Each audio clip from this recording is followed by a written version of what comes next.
바라봄의 법칙을 알고 계십니까? 사람이 40대가 되면 자신이 싫어했던 아버지, 자신이 싫어했던 어머니의 모습을 판에 박힌 듯이 닮아 있음을 자기 스스로가 느끼고 소스라치게 놀란다고 합니다. 저도 그러한 경우가 있습니다. 저희 어머니가 드시는 것을 참 좋아합니다. 잘 드시니까 몸집도 이렇게 점점 이렇게 커져 가시는 거죠. 그래서 제가 갈 때마다 어머니 먹는 것을 줄이셔야 합니다.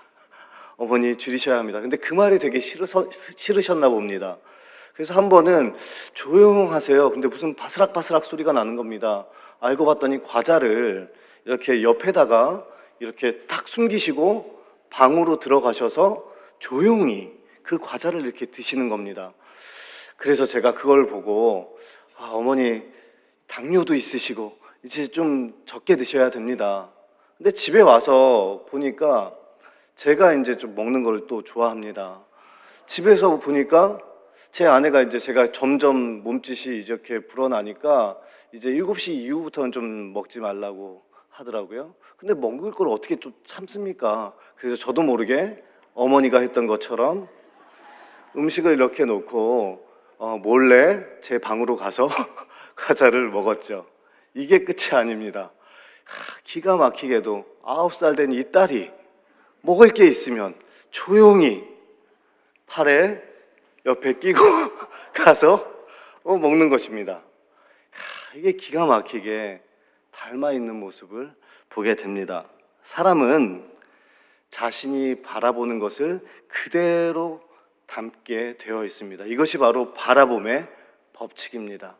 오늘 본문에 나오는 이삭은 누구를 가장 많이 닮았을까요? 아버지 아브라함을 기가 막히게 참 많이 닮아 있습니다. 아브라함은 어떤 사람입니까? 은혜가 필요한 사람이지 않습니까? 믿음의 조상이긴 하지만 아브라함의 본성을 한번 볼까요? 허물도 분명히 있었습니다. 어떤 허물이 있었습니까? 하갈을 통해서 약속의 말씀을 믿고 기다렸어야 되는데 하갈을 통해서 이스마엘을 낳은 것도 어떻게 보면 허물이라고 할 수 있겠죠. 그리고 또한 후사가 없어서 누구를 후사로 삼으려고 했습니까? 종인 엘리에셀을 후사로 삼으려고 했죠. 그리고 아브라함은 가나안 땅에 기근이 들었을 때 어디로 내려갔습니까? 애굽으로 내려가게 됩니다. 사랑하는 성도 여러분, 우리가 믿음이 있는지 없는지를 언제 저희들이 알게 됩니까? 시험을 당했을 때요. 흉년이 왔을 때 우리의 믿음이 없는지 믿음이 있는지 우리는 알 수 있지 않습니까? 이 믿는 사람들은 다 흉년을 만나죠. 믿지 않은 사람들도 다 흉년을 만납니다. 그런데 믿는 사람과 믿지 않는 사람의 다른 점이 있습니다. 흉년이 찾아왔을 때 어떠한 방식으로 그 흉년을 대하는지에 따라서 이분은 믿음이 있는 사람이요, 이분은 믿음이 없는 사람이요, 이제 판가름이 나게 되죠. 하나님이 나의 안전을 책임져 준다는 의미가 있는 땅이 바로 가나안 땅이었습니다. 반대로 세상이 나의 안전을 책임져 준다는 땅이 바로 그것이 상징하는 땅이 바로 애굽입니다.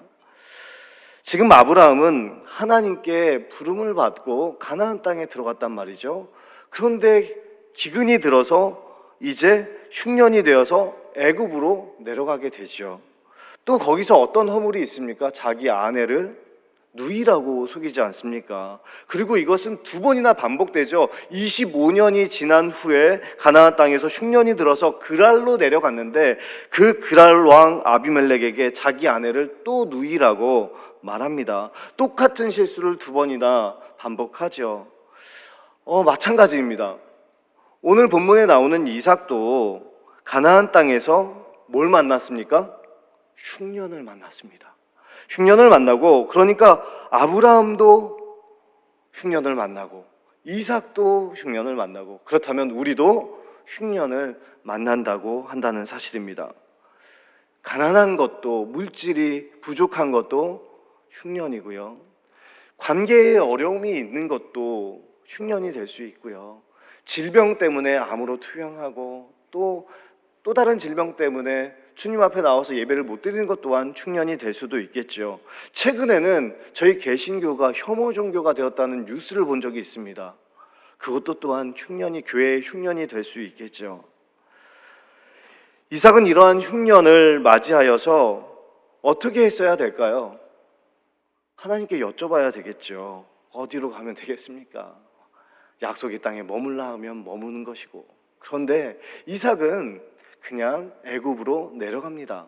그런데 여기서 기가 막히게도 그 중간 지점인 이 그랄 땅에서 하나님께서 나타나셔서 어떻게 하세요? 멈추게 하십니다. 그랄 땅에서요. 그랄 땅은 어디입니까? 블레셋 땅이면서 가나안과 애굽의 한 중간 지점 정도 될 거예요. 그곳에서 하나님께서 아브라함도 멈추게 안 했는데 아들 이삭은 거기서 멈추게 하셨습니다. 사실은 사람은 잘 바뀌지 않는 존재인가 봅니다. 여러분도 잘 바뀌어지십니까? 이삭은 온유한 사람이긴 하지만 마음이 연약했던 사람인가 봅니다. 그리고 또한 이삭을 통해서 우리에게 말씀해 주는 거죠. 불가능한 존재라는 것, 인간은요. 그리고 하나님의 은혜가 아니면 살 수 없다는 것을 우리에게 또한 보여주고 있습니다. 우리는 이삭과 같이, 아브라함과 같이 불가능한 존재입니다. 내 자신을 내가 아무리 바꾸려고 해도 바뀌어지지 않지 않습니까? 바뀌어지십니까? 안 바뀌어집니다. 그런데 그 안 바뀌는 사람을 누가 만들어 가세요? 하나님께서 우리들을 만들어 가십니다. 예수님을 믿으면 믿을수록 우리가 온전히 다 바뀌지는 않습니다. 그렇지만 조금씩 하나님께서 우리를 만져주시고 바뀌어 주실 줄로 믿습니다. 우리 주위에 아무리 예수님을 오래 믿었다고 해도 잘 안 바뀌는 경우가 있지 않습니까? 그런데 하나님이 만약에 선택한 백성이라고 한다면 하나님께서 반드시 조금씩이라도 우리를 바꿔 가실 줄로 믿습니다. 제가 예전에 모셨던 목사님이 항상 회의 때 이런 말씀을 하시더라고요. 40이 넘어가면 바뀌지 않는다고요. 그리고 40이 넘어가면 고쳐서 쓸 수도 없다고 계속해서 반복하시면서 말씀하여 주셨습니다. 그런데 그때는 이해를 잘 못했어요. 근데 제가 40 중반이 딱 되고 보니까 이제는 그 말씀이 무슨 말씀인지 자꾸 와닿아요. 징그럽게도 바꾸고 싶은데 바뀌지가 않습니다. 그럴 때마다 우리는 어떻게 해야 됩니까? 하나님께 나가야 되죠. 그리고 하나님, 저는 정말 징그럽게 바뀌지 않는 존재입니다. 저를 좀 바꿔주십시오. 그렇게 좀 기도하는 저와 여러분 될 수 있기를 바랍니다. 이삭은 지금 이미 하나님이 인도하신다는 사실을 알고 있었어요. 아브라함을 통해서요. 그러나 그는 온유한 사람이고 성품이 좋은 사람이긴 하지만 그 안에 그 사람도 죄성이 있었고 연약함이 있기 때문에 흉년을 만나자마자 이제 세상이 나의 안전을 책임져 준다는 그 애굽 땅으로 내려가고 있는 것이죠. 그러니까 믿음은 있는데 몸은 그냥 가는 거예요. 그런데 하나님이 이삭을 이 그랄이라는 이 중간 지점에 멈춰 세우십니다. 그리고 말씀하여 주십니다. 근데 여러분, 왜 하나님께서는 아브라함도 그렇게 멈추지 않았는데 그랄 땅에 이삭을 왜 멈춰 세우셨을까요? 그러니까 우리가 어디에 속해져 있는가가 중요하다는 것입니다.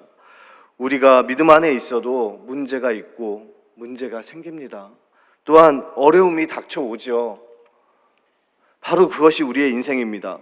그러나 하나님을 믿고 교회 안에 있을 때 똑같이 문제가 찾아옵니다. 그런데 그 문제와 어려움을 견뎌낼 수 있는 힘을 공급받는다는 사실이죠. 그리고 그러한 일들을 하나님 안에서 또 교회를 다니면서 기도를 통해서 그 일을 이겨냈어요. 그러면 강해지지 않습니까? 그리고 그 일을 통해서 하나님 역사하신다는 사실도 깨닫고 하나님과의 그 친밀한 관계가 됩니다. 오늘 본문 말씀은 그러한 관점으로 함께 보기를 원합니다. 오늘 본문 말씀 12절과 13절 말씀을 다 같이 한번 읽겠습니다. 이삭이 그 땅에서 농사하여 그 해에 100배나 얻었고 여호와께서 복을 주심으로 그 사람이 창대하고 왕성하여 마침내 거부가 되어. 아멘. 우리는 이 말씀을 너무나도 좋아합니다. 이렇게 되기를 간절히 바라는 마음으로 이 말씀을 사모하죠. 이삭은 어떤 사람입니까? 목축을 하던 사람입니다. 그런데 그런 사람이 농사를 통해서 그 해에 100배나 소출을 얻었다고 성경은 기록되어져 있습니다.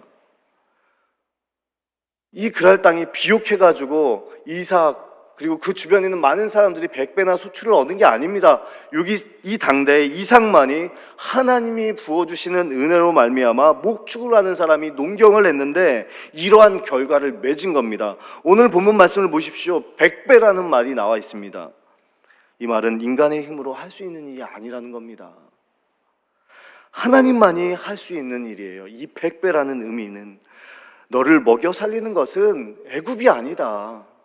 세상이 아니다. 바로 하나님이시다. 라는 것을 말씀해 주시고 싶으셔서 이 그랄 땅에 멈춰 세우시고 농사를 짓게 해서 말도 안 되는 이러한 은혜를 하나님께서는 이삭에게 보여주십니다. 또한 13절 말씀을 보십시오. 창대하다라는 말이 나오지 않습니까? 이 말은 히브리어로 까달입니다. 까달. 물질적으로만 거부가 된 게 아니라는 의미입니다. 정신적으로도 또한 육체적으로도 세상적으로도 큰 성공을 이룬 사람을 가리킵니다.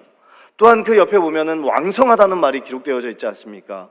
왕성하다는 말은 점점 갈수록 지속적으로 성공을 거두었다는 이야기입니다.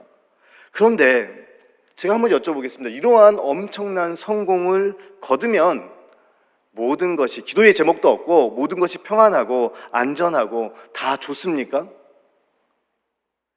그런데 그 당대 블레셋 사람들이 이삭을 어떻게 해요? 시기합니다. 아버지 아브라함 때 그 아버지의 종들이 판 모든 우물을 막아버렸어요. 흙으로 메웠습니다.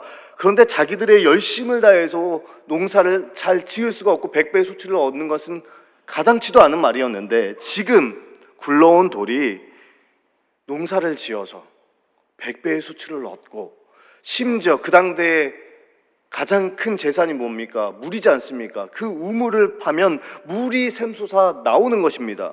이것을 보고 부유하게는 됐지만 그 주변에 있는 사람들이 어떻게 하는 거예요? 시기하고 질투하는 것입니다. 이 말씀을 통해서 알 수 있는 것이 있어요. 부유해도 물질적으로 어려움이 없어도 문제는 우리의 삶에 닥쳐온다는 것입니다. 그래서 여러분들 우리 주변에 우리 교회에도 거부이신 분도 있고 또 물질이 충만하신 분도 있지 않습니까? 그런데 부러워하지 마십시오. 성공한 분들도 문제가 있어요. 나름대로의 기도의 제목이 다 있습니다. 성공하지 못한 사람도 고민과 갈등이 있는 게 인지상정이고요. 그러한 상황 속에서 중요한 것은 하나님이 주시는 그 영생을 향해서 우리가 믿음의 경주를 가난해도 부해도 하나님을 바라보면서 푯대를 바로 세우고 저희가 인생의 경주를 하는 것이 우리의 삶의 의미인 줄로 믿습니다. 16절 말씀을 그럼 같이 보겠습니다. 16절 말씀입니다. 아비멜렉이 이삭에게 이르되 내가 우리보다 크게 강성한즉 우리를 떠나라. 이제 떠나라고 합니다. 이삭이 어떻게 해야 될까요? 싸울 수 있는 힘이 있습니다. 돈이 있으니까요. 그런데 부딪히기는 싫은 거예요. 그러면 어디로 가야 됩니까? 하나님과 뜨겁게 교제했던 아버지가 그렇게 교제했던 장소인 헤브론으로 가야 되는 거 아닙니까? 그런데 이삭은 헤브론으로 떠나지 않고 그랄 골짜기에 장막을 펴요. 그 근처에 이제 장막을 피는 겁니다. 그리고 거기에 거주합니다. 그리고 그랄 골짜기 거기에 거주하게 되죠. 아직까지 멀리 갈 수 있는 또 헤브론으로 갈 수 있는 믿음은 없는 거예요. 그 지역부에 또 사람들과 싸우고 다투고 그럴 마음도 없는 거죠. 부딪히기도 싫은 거예요. 그래서 그 근처에 가서 장막을 칩니다. 그리고 아버지 아브라함이 팠던 그 우물을 어떻게 해요?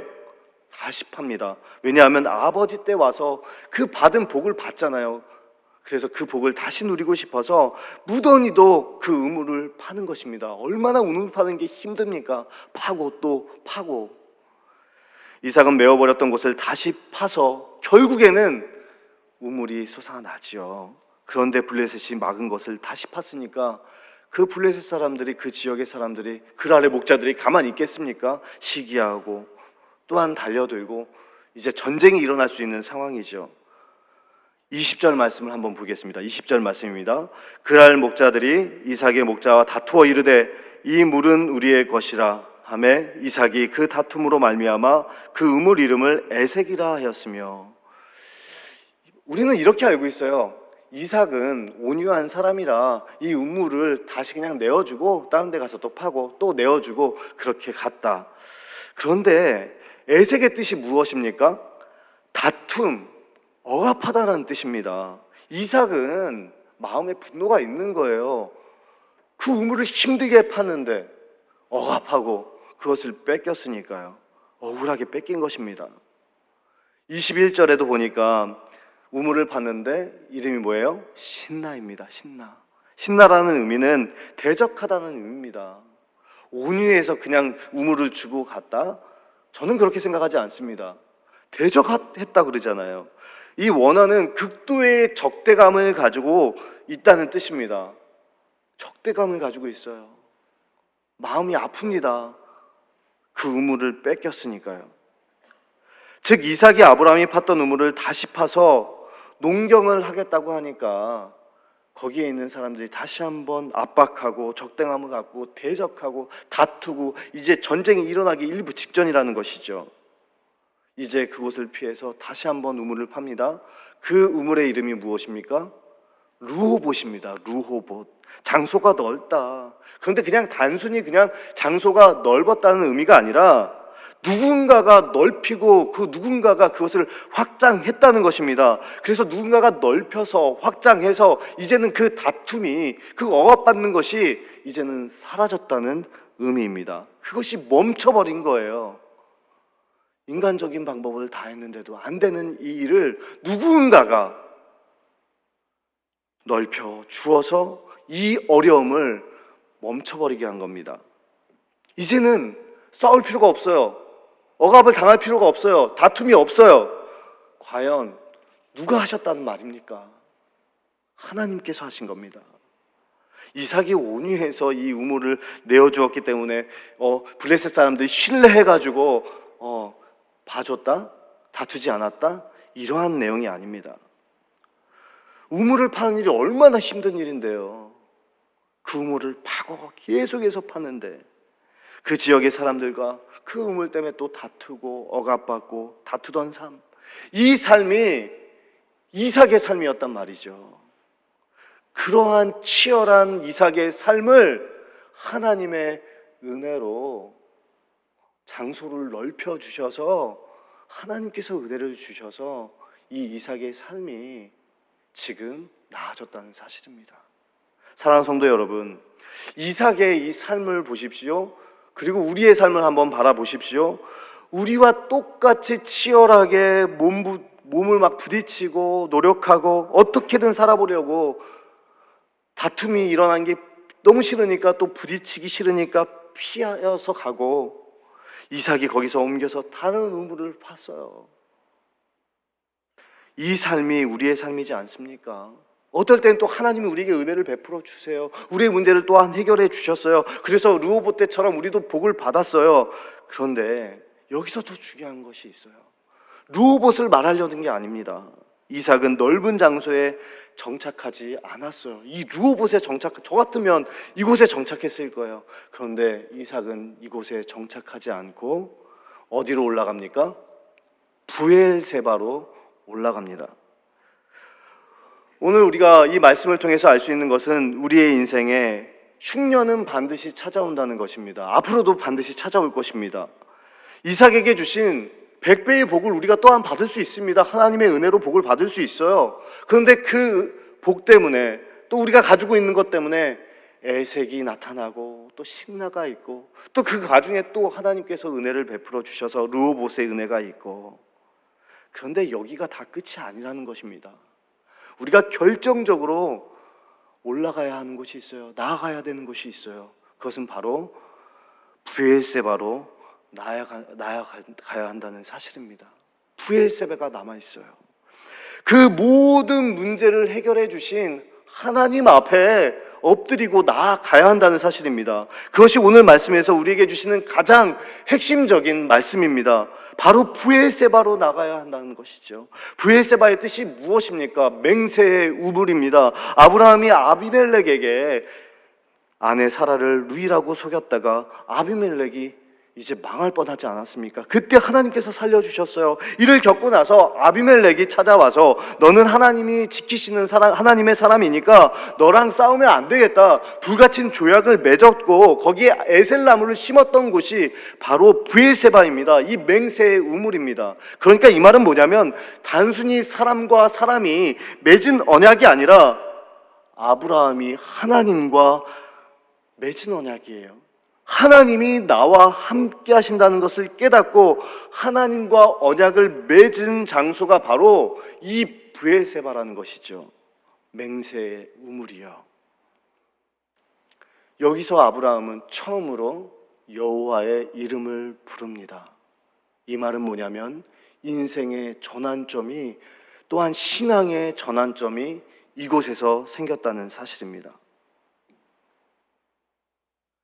이것을 경험하고 나서 나는 죄인이지만 하나님이 나를 도와주셔서 애굽으로 내려갈 때도 그렇고 누이라고 속였을 때도 그렇고 하나님께서 나에게 은혜를 주셨다는 믿음의 고백이 바로 맹세의 우물입니다.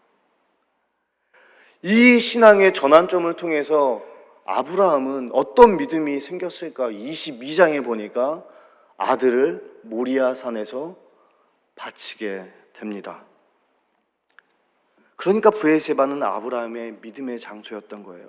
그 자리로 지금 아브라함의 아들인 이삭이 그대로 올라갔다는 것입니다.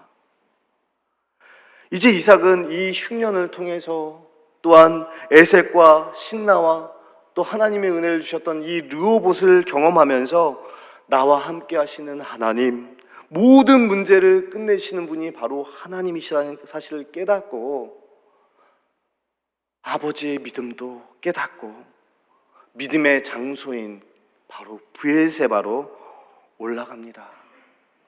사랑하는 성도 여러분, 우리의 삶도 흉년이 찾아오지요. 갑자기 아내와 또한 사랑하는 남편이 갑자기 하나님의 부르심을 받기도 하고요. 잘 되던 이 사업이 갑자기 잘 안 되기도 하고요. 그리고 믿었던 자녀가 방황하고 돌아오지 않는 일도 있고요. 시험에 계속 떨어지기도 하고요. 육체의 고통이 계속해서 시간이 가면 갈수록 깊어지기도 하고요. 흉년이지 않습니까? 그리고 관계의 어려움 때문에 애색과 신나도 우리가 계속해서 만나지 않습니까? 그런데 그러한 문제들을 하나님께서 르호봇을 통해서 은혜를 베풀어 주십니다. 근데 많은 사람들이 르호봇으로 끝내버려요. 이곳이면 됐사오니, 이만하면 됐사오니, 나는 다 끝났다, 다 하나님의 은혜였다, 그리고 르호봇에 머물려고 한다는 것이죠. 근데 거기서 끝난 것이 아니랍니다. 이 문제를 해결해 주신 분이 하나님이시라는 것을 알고 그 하나님 앞에 엎드려서 온전한 예배자로 서야 하고 그 하나님을 신뢰하고 의지하고 하나님께 영광 돌리는 삶이 진짜 삶이라고 우리에게 브엘세바를 통해서 우리에게 알려주고 있습니다. 그렇게 브엘세바로 이삭이 올라갔을 때 어떠한 은혜가 있습니까? 24절 말씀을 함께 보기를 원합니다. 24절 말씀입니다. 그 밤에 여호와께서 그에게 나타나 이르시되 나는 내 아버지 아브라함의 하나님이니 두려워하지 말라. 내 종 아브라함을 위하여 내가 너와 함께 있어 내게 복을 주어 내 자손이 번성하게 하리라 하신지라. 아멘. 브엘세바에 올라갈 때, 하나님께 나아갈 때, 엎드릴 때, 영광을 돌릴 때 하나님께서 뭘 허락하여 주세요? 진짜 블레스, 진짜 복을 약속하여 주십니다. 그리고 이삭은 25절에 보면 그렇게 하나님께 제단을 쌓고 예배를 하고 기도합니다. 하나님과 동행합니다. 우리 인생에 찾아오는 이 흉년도 문제고, 그리고 그랄 땅에서 하나님이 주신 것으로도 인생이 끝나지 않습니다. 그것 때문에 다툼이 생기고 억압을 받고 우리의 인생이 그래요. 그때 또 하나님 은혜를 주시지만 르호봇의 은혜를 주세요. 가장 중요한 것은 그러한 과정 속에 하나님께서 나와 함께하고 계시다는 사실, 나의 아버지와 함께 하셨던 그 하나님이 나와 함께 하신다는 사실, 모든 문제를 하나님께서 해결해 하셨다는 것을 깨닫고 하나님 앞에 엎드리는 것이 더 중요하다는 사실을 깨달을 수 있기를 바랍니다. 누가복음 17장에서 10명의 문둥병이 예수님이 이렇게 지나가실 때 외치지 않습니까? 나를 좀 불쌍히 여겨달라고, 이것을 좀 치료해 달라고. 예수님께서 그것을 보셨어요. 보셔가지고 고침을 받게 해주셨죠. 그런데 그 9명은 돌아오지 않았답니다. 이 9명 어디 있느냐? 한 명만 돌아왔어요. 9명은 돌아오지 않습니다. 그런데 그 한 명은 처음으로 돌아왔어요. 그리고 예수님께 돌아와서 제일 먼저 했던 게 영광을 돌렸습니다. 그리고 어떻게 했어요? 엎드렸습니다. 마지막으로 감사했습니다. 우리 대구제일교회 성도님들의 삶이 이러한 삶이 되길 간절히 소망합니다. 어렵고 힘들고 또한 좋은 일이 있어도 마지막 결국에는 브엘세바로 올라와서 모든 영광 하나님께 올려드리고 하나님과의 그 친밀한 교제 속에서 세상에 나와서 싸울 수 있는 힘도 공급받고, 그렇게 하루가 10일이 되고 10일이 1년이 되고 1년이 10년이 되고 또 하나님의 부르심을 받는 그날까지 믿음의 경주를 계속해서 나아가는 저와 여러분 될 수 있기를 간절히 소망합니다. 기도하겠습니다. 하나님 아버지, 우리 인생에 문제가 찾아오는 흉년도, 그랄 땅에서 하나님께서 복을 주신 것도 다가 아니라고 우리에게 말씀하여 주십니다. 에색과 신나와 르호봇도 다가 아니라고 우리에게 말씀하여 주십니다. 그러한 과정 속에서 하나님께서 나와 함께하여 주시고 나의 아버지와 함께 하셨던 그 하나님이 모든 문제를 해결하셨다는 것을 믿고 예배와 말씀과 기도로 하나님과 친밀해지는 믿음의 백성들이 다 될 수 있도록 하나님 은총을 더하여 주옵소서. 그리하여서 진짜 하나님이 주시는 하나님과 함께하는 복을 누리는 제1의 가족들 다 될 수 있도록 인도하여 주옵소서. 예수 그리스도의 이름으로 간절히 기도하옵나이다. 아멘.